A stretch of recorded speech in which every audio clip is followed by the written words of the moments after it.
नमस्कार साथियों, मैं मनीष भारती संस्कृति पीसीएस प्लेटफॉर्म पर आप सभी का स्वागत करता हूं। उम्मीद करता हूं आप सभी स्वस्थ होंगे, व्यस्त होंगे और मस्त होंगे। साथियों देखिए, आज जिस टॉपिक पर हम चर्चा करने वाले हैं बिहार स्पेशल के इस प्रोग्राम में, वह बेहद महत्वपूर्ण है। जैसा कि आप लोग कह रहे थे कि इस टॉपिक पर भी चर्चा कर दिया जाए, ये रह गया था। तो देखिए, सबसे पहले यहाँ पर इस टॉपिक की महत्ता को समझ लीजिए। दो टॉपिक इसमें दरअसल शामिल किया हूं मैं। पहला क्या है, बिहार में पंचायती राज। तो पहला तो आपका पंचायती राज हो गया, दूसरा नगरीय स्वशासन। यानी कि देखिए, ये दो जो टॉपिक है ना, अगर आप पीवाईक्यू को देखते हैं प्रीलिम्स में या मेंस में, दोनों ही जगह देख लीजिए, इवन इंटरव्यू तक इससे सबसे अधिक प्रश्न पूछे जाते हैं। खास करके अगर आप देखेंगे तो दो जो संविधान का अनुसूची है वो पूरी तरह से इसी को समर्पित है। 11वीं अनुसूची पंचायती राज और 12वीं अनुसूची नगरीय स्वशासन की बात करेंगे। संविधान में दो जो है संशोधन भी हुआ। ये दोनों संशोधन दरअसल 1992 में ही हुआ था, और एक संशोधन है 73वां संविधान संशोधन और दूसरा है 74वां संविधान संशोधन। 1992 में ही हुआ था। बार बार प्रश्न पूछा जा चुका है, ध्यान रखिए।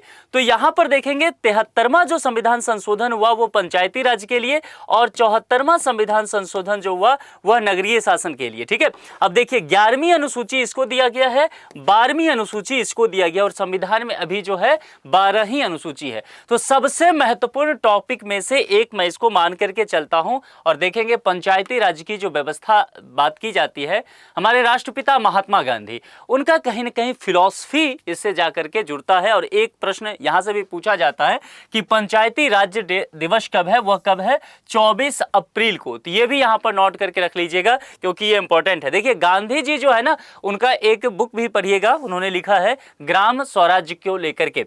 तो ग्राम स्वराज्य की अवधारणा का मतलब है कि हमारे पास इस तरह की व्यवस्था हो जहां पर स्थानीय लोग अपने काम को खुद से कर ले। मान लीजिए जो व्यक्ति अगर बेगूसराय डिस्ट्रिक्ट के किसी जगह पर रहते हैं, या पूर्वी चंपारण में, या रोहतास के रहने वाले हैं, या पूर्णिया के, या दरभंगा तरफ के कहीं के हैं, और वो किसी प्रखंड के किसी गांव के रहने वाले हैं, उनके गांव में नाली का निर्माण किया जाना है, तो बताइए क्या वो प्रधानमंत्री को फोन करेगा? क्या वो दिल्ली आए प्रधानमंत्री से मिलने कि जनाब बरसात आ गया है और जो है हमारे गांव में नाले का निर्माण किया जाए? ऐसा नहीं होगा ना।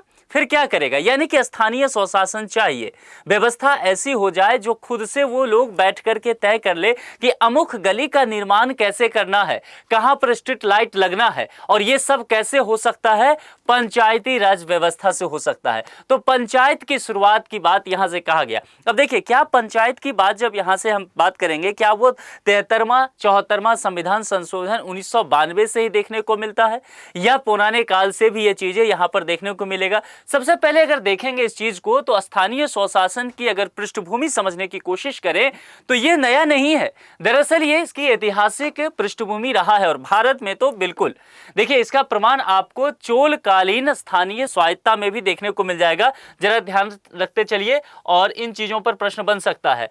परांतक वन के उत्तर मेरुर अभिलेख में इस व्यवस्था की विस्तृत चर्चा की गई है। तो यहां पर आपसे पूछा जा सकता है, 3 प्रकार के ग्राम सभाएं की बात की गई थी, किसमें? चोलकालीन स्थानीय स्वायत्ता स्वशासन को लेकर के। उसमें उर सभा नगरम, आपको ध्यान होगा जब हम हिस्ट्री पढ़ रहे थे, मैंने इस तीनों के विषय में आपको बताया था, और उस दिन मैंने आपसे यह भी कहा था कि जब हम पंचायती राज्य पढ़ेंगे तब यहां आकर के फिर से आपका ये रिवीजन हो जाएगा। याद आ रहा है? तो यहां पर भी इन सब चीजों की, ग्राम सभाएं के निर्वाचन की समुचित व्यवस्था उस समय भी देखा गया।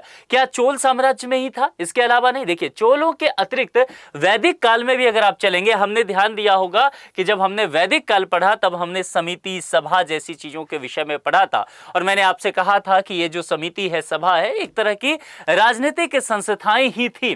फिर अगर आप बौद्ध और जैन काल में आते हैं तो वैशाली गणतंत्र को कौन भूल सकता है? इसलिए हम कहते हैं ना कि दुनिया का सबसे पुराना गणतंत्र जो है वह बिहार से ही निकला, वैशाली गणराज्य से निकला, वह बिहार में ही है।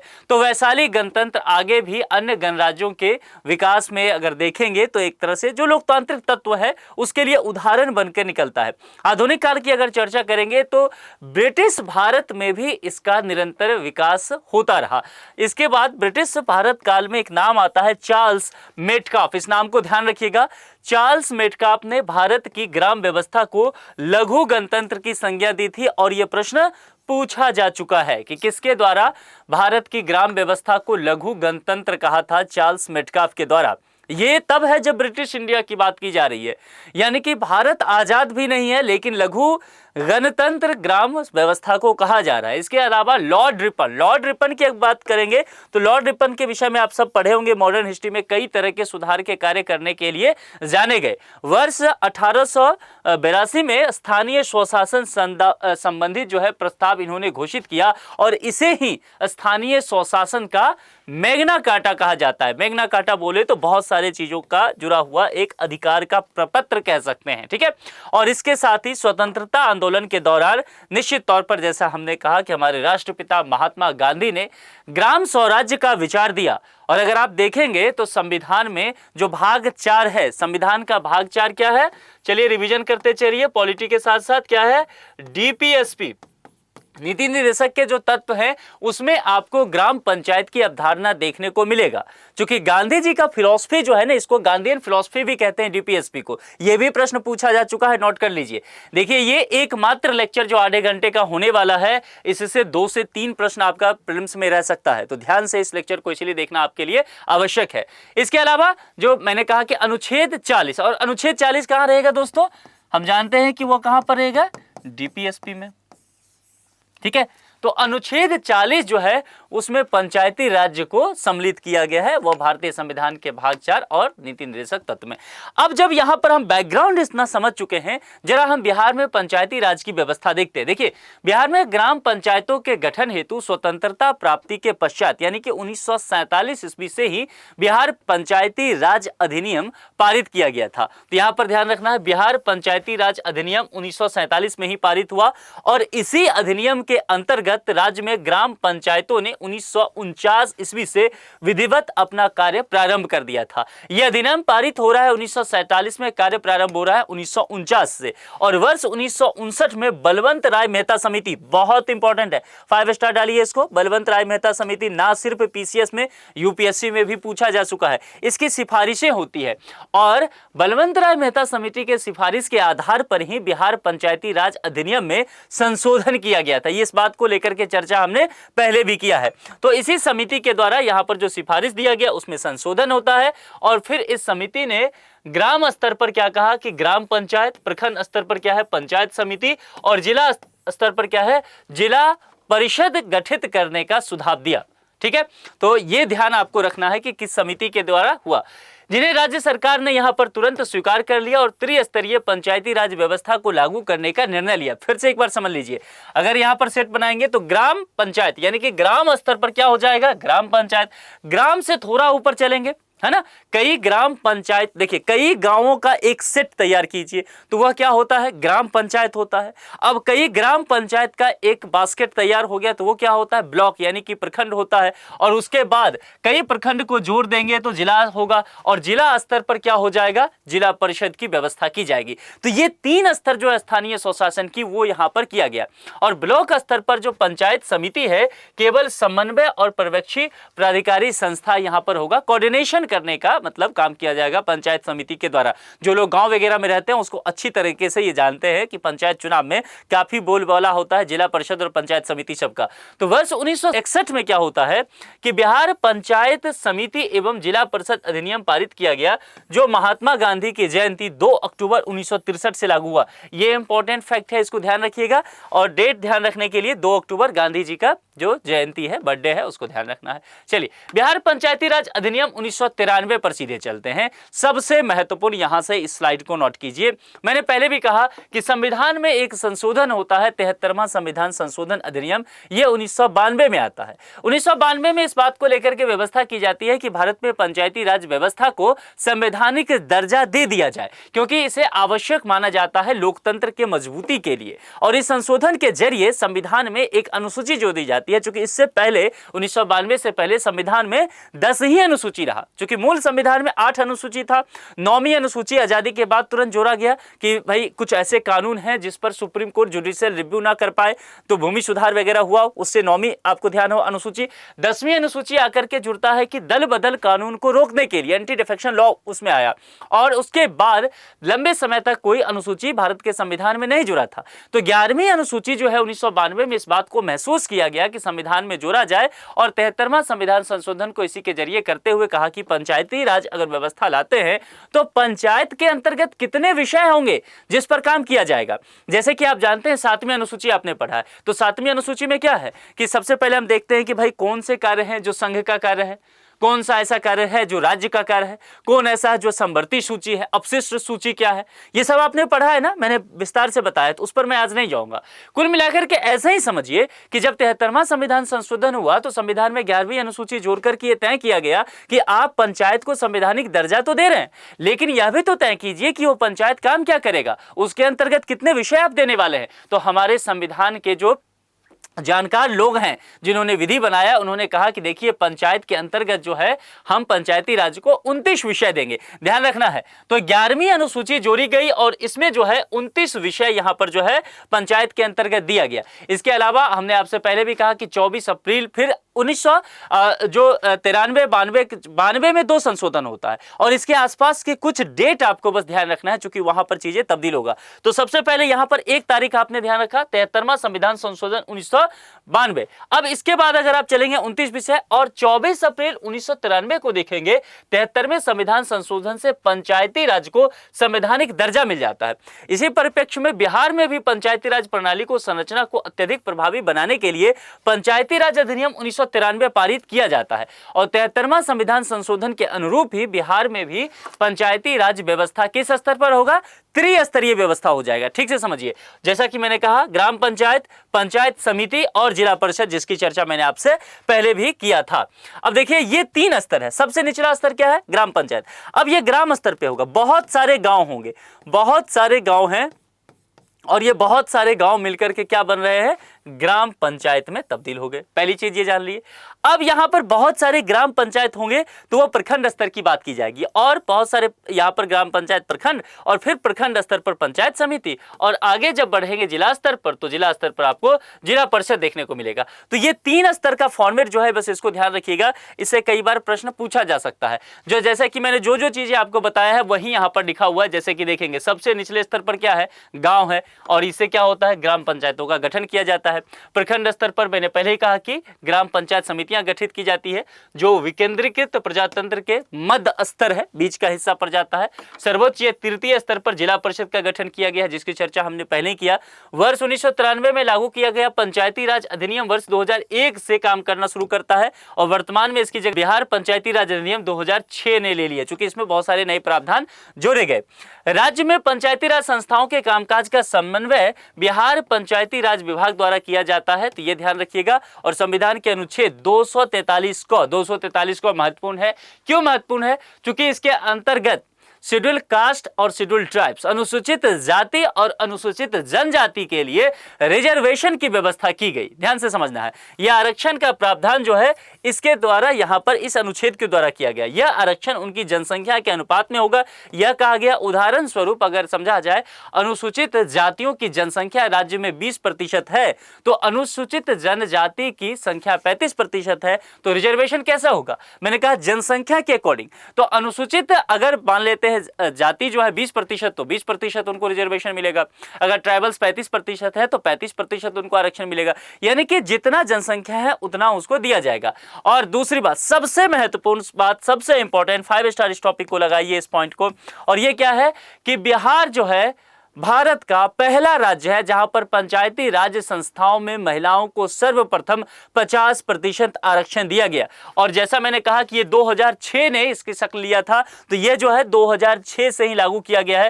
पहला राज्य है जहां पंचायती राज संस्थाओं में महिलाओं को क्या दिया गया, सर्वप्रथम 50% आरक्षण की व्यवस्था यहां पर की गई, यानी कि फ्लैट 50% जो है वो सीट सीधे तौर पर पंचायत स्तर पर जो है वो महिलाओं के लिए रिजर्व हो जाएगा। महिला उम्मीदवार ही चुनाव चुनाव लड़ेगी, ये कहने का वहां पर तात्पर्य होता है। अब पंचायती राज संबंधी संवैधानिक व्यवस्थाओं को लेकर के कुछ बातें कही गई है। संविधान के मुख्य अनुच्छेद 243 है, हम जानते हैं उसकी परिभाषा है, लेकिन 243 के अन्य क्लॉज जो है उसको लेकर के देख लेंगे, चाहे वो ग्राम सभा हो, पंचायत का गठन हो, पंचायत की संरचना, स्थानों में जिस तरह से आरक्षण की व्यवस्था किया गया, पंचायत की अवधि क्या होगा, सदस्यता के लिए क्या क्या योग्यता होना चाहिए, और सबसे महत्वपूर्ण है कि पंचायत की शक्ति, प्राधिकार और उत्तरदायित्व तो क्या क्या हो सकता है।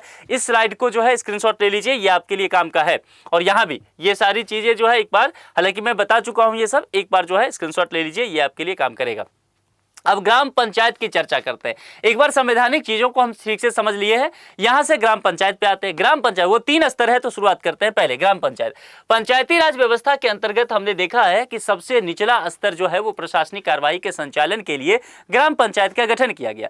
ग्राम पंचायत के कार्यकारिणी के अगर देखा जाए, बिहार में मुखिया कहते हैं, ठीक है, कहीं पर ग्राम प्रधान कहते हैं, कहीं पर सरपंच भी कहा जाता है, लेकिन बिहार में मुखिया, ये ध्यान रखना है। साथ ही कार्यकारिणी में 8 अन्य सदस्य होते हैं। मुखिया का कार्यकाल 5 वर्ष का जैसे प्रधानमंत्री का होता है।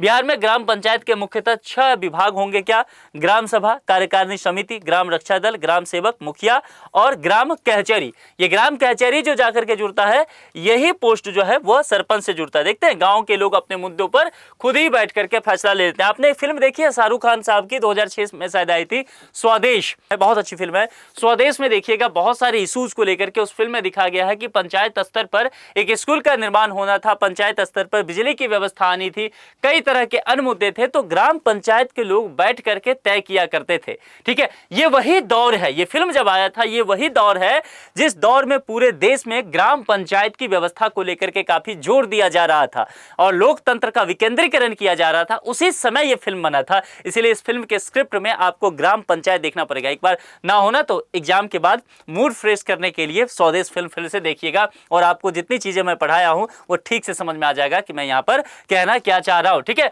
प्रत्येक पंचायत की अवधि सामान्यतः 5 वर्ष की होगी, मुखिया का कार्यकाल 5 वर्ष का होगा, तो वही होगा।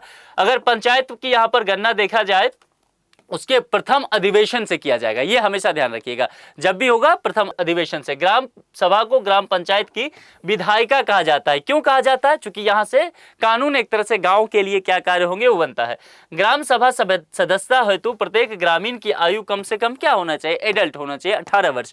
और ग्राम सभा की बैठक वर्ष में 2 बार होनी चाहिए, पूछा जा चुका है, अनिवार्य है, जबकि साल में 4 बैठकें बुलाने का प्रावधान है, यानी कि अनिवार्य है कम से कम इतना, लेकिन 4 करना है। और ग्राम पंचायत में न्यायिक कार्यों से संबंधित कार्रवाई के लिए ग्राम कचहरी होती है, जिसका हमने पहले चर्चा किया, और इसको लेकर के हमने कहा था कि प्रत्यक्ष निर्वाचन होता है और उस पोस्ट को क्या कहते हैं? सरपंच। ध्यान रखना है, सरपंच की सलाह मशविरा के लिए एक न्याय मित्र भी होता है। काफी चर्चा आजकल बिहार में न्याय मित्र सबका रहता है, ठीक है, तो ये ध्यान रखना है। अब देखिए, ग्राम कचहरी के पास न्यूनतम रूप से, ग्राम कचहरी की बात की जा रही है, यानी कि सरपंच साहब, पंच भी होते हैं और सरपंच भी होते हैं, तो सरपंच मुख्य हो गया, न्यूनतम रूप से फौजदारी एवं दीवानी मामलों से संबंधित निर्णय करने का अधिकार होता है। अगर वर्तमान में देखा जाए बिहार में 8058 ग्राम पंचायत है, इसको नोट करके रखिएगा। अगर ये फैक्ट आता है तो यह तो एग्जैक्ट यही रहेगा, या इसके इर्द गिर्द विकल्प में जो मोस्ट सुटेबल रहे उसके साथ जाना है। मुखिया एवं कार्यकारिणी समिति का कोई भी सदस्य ग्राम कचहरी का सदस्य नहीं बन सकता। किसका? ग्राम कचहरी का, मुखिया एवं कार्यकारी समिति का। और सामान्यतः पंचायतों को वित्तीय सहायता राज्य की संचित निधि से प्राप्त होता है, जिसके लिए माध्यम के रूप में पंचायत वित्त आयोग होता है। तो यहां पर ध्यान रखना है, पंचायत वित्त आयोग को लेकर के ये चर्चा में रहता है, तो यहां पर थोड़ा सा नजर आपको रखना है। अब दूसरे लेवल पे चले, दूसरे लेवल पे क्या है? पंचायत समिति की बात करते हैं। पंचायत समिति क्या कहा था मैंने कि लोकतंत्र में विकेंद्रीकरण अगर ग्राम पंचायत में देखेंगे तो मध्य स्तर इसको कहा जाता है, यानी कि ग्राम पंचायत से ऊपर और जिला परिषद से नीचे, बस ये ध्यान रखना है। तो पंचायत समिति प्रखंड स्तर पर होगा, जैसा कि मैंने आपको कहा था पहले, यहीं पर पंचायत समिति का गठन होता है। पंचायत समिति के सदस्यों के पास जो व्यक्ति होते हैं कुछ शक्तियां शामिल होती है। प्रत्येक 5000 की आबादी पर एक सदस्य उस प्रखंड के ग्राम पंचायतों का मुखिया होगा। ठीक है, घोषित प्रत्येक प्रखंड में विधानसभा क्षेत्र के विधायक, घोषित लोकसभा क्षेत्र के सांसद। पंचायत समिति का कार्यकाल 5 वर्ष का होगा और पंचायत समिति के निर्वाचन सदस्य अपने सदस्यों के बीच ही प्रमुख और क्या चुनते हैं? उप प्रमुख चुनते हैं। हैं। और पंचायत समिति के बैठक का आयोजन जो होता है 2 माह में कम से कम एक बार निश्चित रूप से किया जाना चाहिए। वर्तमान में बिहार में अगर कुल पंचायत समिति की संख्या की चर्चा की जाए तो वह कितना है, 534 है। ये ध्यान रखिएगा, ये इस टॉपिक का सबसे मुख्य चीजें है और ऊपर वाला ये 2 सबसे महत्वपूर्ण चीजें हैं। यहां पर भी इसको भी थोड़ा सा आप नोट करके चल सकते हैं कि प्रत्येक 5000 की आबादी पर जो होगा वो एक सदस्य यहां पर देखने को मिलेगा। अब पंचायत समिति के कार्य को लेकर के जरा चर्चा करते हैं। पंचायत स्तर पर प्राकृतिक आपदाओं से बचाव हेतु उपाय करने का काम, सरकार द्वारा निर्धारित कार्यों का निष्पादन करने का काम, वार्षिक योजना बनाकर जिला परिषद के समक्ष प्रस्तुत करना। चूंकि जिला परिषद जो है इससे ऊपरी हिस्सा बन जाता है ना, तो उसके समक्ष ये चीजें प्रस्तुत करेगा। और पंचायत समिति के कार्यकारिणी प्रधान को क्या कहा जाता है, प्रमुख। मैंने कहा था ना, प्रमुख और उप प्रमुख अपने बीच से चुनता है, तो प्रमुख होगा। और प्रमुख की सहायता के लिए एक उप प्रमुख होता है। इसका निर्वाचन पंचायत चुनाव के समय ही 5 वर्षों के लिए क्या होता है, हो जाता है। तो ये यहाँ पर ध्यान रखना है। अब जिला परिषद क्या हो गया, ग्राम पंचायत को जो पंचायती राज है त्रिस्तरीय का सबसे ऊंचे स्तर पर की बात करेंगे, वो जिला लेवल की बात की जाती है। जैसा कि मैंने पहले भी कहा था कि जिले में पंचायती राज व्यवस्था के अंतर्गत सर्वोच्च स्तर पर प्रशासनिक कार्रवाई हेतु जिला परिषद होती है। और यहाँ पर आबादी कितना है, 50,000 की आबादी पर एक जिला परिषद का सदस्य होता है और इसे जिला परिषद कहा जाता है। ये काफी महत्वपूर्ण पोस्ट होता है, ध्यान रखना है। जिला परिषद का कार्यकाल भी 5 वर्ष का होगा और निर्वाचन जो है प्रत्यक्ष मतदान के द्वारा ही होता है। और बिहार में जिला परिषद की बैठक अनिवार्यतः 1 वर्ष में 4 बार की जाती है। बिहार में वर्तमान में 38 जिला परिषद है। क्यों 38 जिला परिषद है, 38 डिस्ट्रिक्ट है। मान लीजिए दे दे फैक्ट कि बिहार में 38 जिला है। 38 जिले में कितने कुल मिला के जिला परिषद की संख्या होगी, परेशान नहीं होना, जितना जिला उतना जिला परिषद। 38 दिया है तो 38 ही होगा, है ना, घबराने की बात ही नहीं है। बिहार में प्रत्येक जिले में प्रशासन संबंधी गतिविधियों के संचालन हेतु जिला परिषद का गठन किया जाता है, जिसमें निम्नलिखित शक्तियां होगी। सभी पंचायत समितियों के प्रमुख आएंगे उसके अंतर्गत। अनुसूचित राज्य विधान परिषद और राज्य विधान सभा के सदस्य, अनुसूचित लोक एवं राज्यसभा का सदस्य जिनका निर्वाचन क्षेत्र उस जिले के अंतर्गत संलग्न होता हो। जिला परिषद के कार्य क्या होते हैं, सबसे महत्वपूर्ण चीजें हैं। यहाँ से कई बार प्रश्न आ चुका है। आपदा से राहत एवं सुरक्षा प्रदान करना, ग्राम पंचायत पंचायत समिति को अनुदान एवं वित्तीय सहायता देना, चूंकि ये दोनों इससे नीचे है, वो जिला स्तर का है। सरकार द्वारा निर्धारित कार्यक्रमों का जिला स्तर पर क्या होगा, क्रियान्वयन करना। तो ये सारी चीजें जो है इसके कार्य के अंतर्गत आता है। अब राज्य निर्वाचन आयोग के विषय में जरा यहां पर देखेंगे। संविधान के अनुच्छेद 243 को के ये 243 ध्यान रखिएगा, यह महत्वपूर्ण है। पंचायतों के लिए राज्य निर्वाचन आयोग के गठन का उपबंध किया गया है। इसके अंतर्गत एक राज्य निर्वाचन आयुक्त तो होता है जिसकी नियुक्ति कौन करेंगे, राज्यपाल करेंगे। यह पूछा जा चुका है यहां पर राज्य निर्वाचन आयुक्त को लेकर के। राज्य निर्वाचन आयोग के निर्वाचक नामावली तैयार कराने तथा पंचायतों के निर्वाचनों के संचालन का अधीक्षण, निर्देशन और नियंत्रण का अधिकार यहां पर जो है इनको दिया गया है। राज्य निर्वाचन आयुक्त को उन्हीं आधारों पर और उसी प्रक्रिया से हटाया जा सकता है जिस प्रकार उच्च न्यायालय के न्यायाधीश को हटाया जाता है, तो ये ध्यान रखना है। इसके अलावा 73वां संविधान संशोधन जो हुआ, 73वां संविधान संशोधन अधिनियम 1993, उससे प्रजातांत्रिक विकेंद्रीकरण के एक नए युग की शुरुआत होती है और इसके अंतर्गत शक्तियां और जिम्मेदारियां दोनों ही अगर देखेंगे जिला मध्यवर्ती और ग्राम स्तर पर निर्वाचित पंचायतों को सौंपी गई है। तो कुल मिलाकर के जितने फैक्ट और जितनी चीजें मैं बताया हूं, कोशिश करना है कि इसको ध्यान में रखना है क्योंकि यहां से आपके काम बनेंगे। अब जरा पंचायती राज से हट करके हम लोग आगे बढ़ते हैं और बिहार राज्य में नगरीय स्वशासन पर चलते हैं। नगरीय स्वशासन की अगर बात किया जाएगा तो नगरीय स्वशासन की स्थिति को मजबूत करने के लिए और संवैधानिक दर्जा देने के लिए 1992 में ही क्या होता है, 74वां संविधान संशोधन होता है। कब होता है, 1992 में ही। ये दोनों संशोधन एक साथ होता है और इसके साथ ही जैसा कि मैंने कहा था 12वीं अनुसूची जो है शेड्यूल वो जोड़ दिया जाता है जो कि आखिरी अभी तक बना हुआ है। और 12वीं अनुसूची में नगर पालिकाओं की शक्तियां, अधिकार और जिम्मेदारियां इनको शामिल किया गया। इस अधिनियम में भारत में नगर पालिकाओं को संवैधानिक दर्जा दिया गया है। जैसे कि हमने देखा कि 73वां संविधान संशोधन होकर के जो पंचायती राज है उसको संवैधानिक दर्जा दिया गया है, ऐसा ही इसको। अब यहां पर सबसे महत्वपूर्ण चीजें क्या है कि आपसे पूछा जाता है इसके अंतर्गत कितने विषय हैं। 18 विषय हैं, यानी कि इस 18 विषय पर यह कामकाज कर सकती है। जरा नगरीय स्वशासन को लेकर के चर्चा करते हैं। नगरीय स्वशासन के अंतर्गत देखेंगे तो नगर निगम, नगर परिषद और नगर पंचायत, ये 3 स्तर आपको देखने को मिलेगा। अब यहां पर इसकी पृष्ठभूमि के विषय में सबसे पहले कुछ चीजें हम लोग समझ लेते हैं। देखिए, वर्ष 1992 में पारित 74वां संविधान संशोधन अधिनियम के परिणाम स्वरूप बिहार सरकार ने नगर निगम, नगर परिषद और नगर पंचायत के लिए बिहार नगर पालिका अधिनियम 2001 लागू किया था। तो इसको बस ध्यान रखिएगा, यहां से प्रश्न पूछा गया। इसके अलावा 26 दिसंबर 2020 को इसमें संशोधन कर बिहार नगर पालिका अधिनियम 2007 को लागू किया गया। वर्तमान बिहार राज्य में 19 नगर निगम, इसको ध्यान रखिए इस फैक्ट को, 19 नगर निगम, 88 नगर परिषद और 154 नगर पंचायतें हैं। जो महत्वपूर्ण है उतना ही पढ़िए, बाकी चीजें आप जानते हैं, पहले से आपने पढ़ रखा है। राज्य सरकार का नगर विकास एवं आवास विभाग राज्य स्तर पर स्थानीय नगर निकायों के कामकाज का समन्वय करता है। तो समन्वय कोऑर्डिनेशन करने का काम किसको दिया गया? राज्य सरकार का नगर विकास एवं आवास विभाग, ये ध्यान रखिएगा पूरे राज्य में। अधिनियम के प्रावधानों के तहत जो है कुछ कर, उनके राजस्व के स्रोत क्या क्या हो सकते हैं, जैसे कि होल्डिंग कर हो सकता है, जल कर हो सकता है, शौचालय कर, वाहन कर, व्यापार कर, उसके बाद टोल जैसे लिया जाता है, शुल्क लिया जाता है, रोजगार और किराए वगैरह लिया जाता है, आजीविका को लेकर के पेशा कर भी होता है, दुकानों से पैसे लिए जाते हैं, भवनों का किराया लिया जाता है। इन सब से राजस्व इकट्ठा किया जाता है। सामान्यतः नगर पालिका को जनसंख्या के आधार पर आप जानते हैं कि वार्डों में विभाजित किया जाता है। आप जिस शहर में रहते होंगे उसका कोई ना कोई वार्ड जरूर होगा, ये ध्यान रखिएगा। तो नगर निगम की बात करेंगे, राज्य में बड़े शहरों में नागरिक व्यवस्था तथा सुविधाओं के लिए निरीक्षण के लिए नगर निगम का गठन किया गया। नगर निगम क्षेत्र के लिए अधिकतम वार्डों की संख्या कितनी होनी चाहिए? 75, ये पूछा जा चुका है। जिसकी जनसंख्या कम से कम 10 लाख से ऊपर और 20 लाख से कम होनी चाहिए। नगर निगम अच्छे से तैयार करके रखिए, प्रश्न आता है यहां से। बिहार नगर पालिका अधिनियम 2007 के अनुसार नगर निगम महापौर का कार्यकाल 5 वर्ष का होगा, तो इसका कार्यकाल भी 5 वर्ष। और बिहार में सर्वप्रथम पटना नगर निगम की स्थापना 15 अगस्त 1952 ईस्वी में हुआ। यह पटना म्युनिसिपल कॉर्पोरेशन एक्ट 1951 के तहत यहां पर किया गया था। वर्तमान में पटना नगर निगम में वार्डों की संख्या कितनी है? 75 है। और वर्तमान में बिहार में 19 नगर निगम है, इसको ध्यान रखिएगा। भागलपुर, दरभंगा, पटना, पूर्णिया, गया, मुंगेर, कटिहार, आरा, बेगूसराय, बिहार शरीफ, बेतिया, मधुबनी, मोतिहारी, मुजफ्फरपुर, समस्तीपुर, सासाराम, सीतामढ़ी, सहरसा, छपरा नगर निगम अस्थायी समिति होता है। ये 19 का नाम आपको ध्यान रखना है।